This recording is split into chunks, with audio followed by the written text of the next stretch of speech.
The little organ that we have here, it's a little pedal organ, but perhaps the most important thing about it is the stories that go with the organ, and in particular the stories that are associated with the woman Sophia Dent, and this is known as Sophia Dent's organ.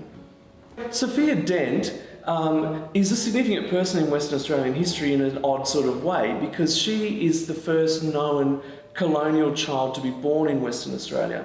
Her parents came on the ship the Marquis of Anglesea, and when it arrived in 1829, it was caught up in a gale and blown ashore, and was wrecked and couldn't go anywhere else. And her mother gave birth to Sophie, so the story goes, on the beach near Rockingham. And along with Sophie, there is the organ. And we have all these stories, these sort of apocryphal stories about 1829 and people being stranded, these lovely middle class people stranded on the beach with their grand pianos and other things. Well, here we have not a grand piano, but an organ. It's for travelling, so parts of it could fold up. And it's there on the beach as the little baby Sophie is born. And so her first few months are spent in a tent in the sandhills. And you can imagine that's in September, so the weather's getting hotter and warmer. It's all very strange and foreign to the people. They don't know what's coming. They're full of anxiety. This is the world that Sophie Dent is born into, right there at the birth of Western Australia, what we call Western Australia now.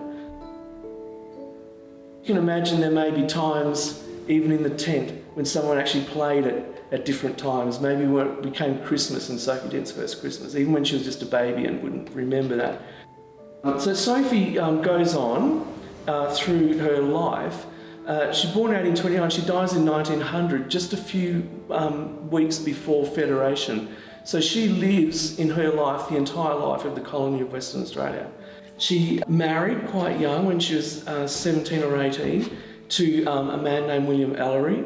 And now he was an American who had jumped ship, and they had 7 children, and she'd just had the 7th child, was only 3 weeks old, when William Ellery was killed in an accident on the boat. The boiler that they were trying to do some work on exploded, basically, and he was terribly scalded around his head and his neck and his shoulders in particular. He was taken off to Perth Hospital, and the newspaper reports talk about how he died in excruciating pain and agony.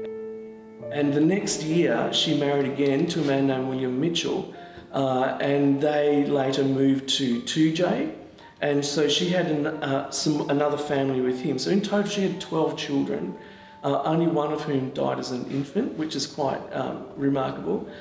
Sophie, in 1900, when she's 71, she passes away from old age. And she's buried here in the Dongra Cemetery. So here in the Dongra Cemetery, we have the grave with the headstone of reputedly the first colonial baby born in Western Australia.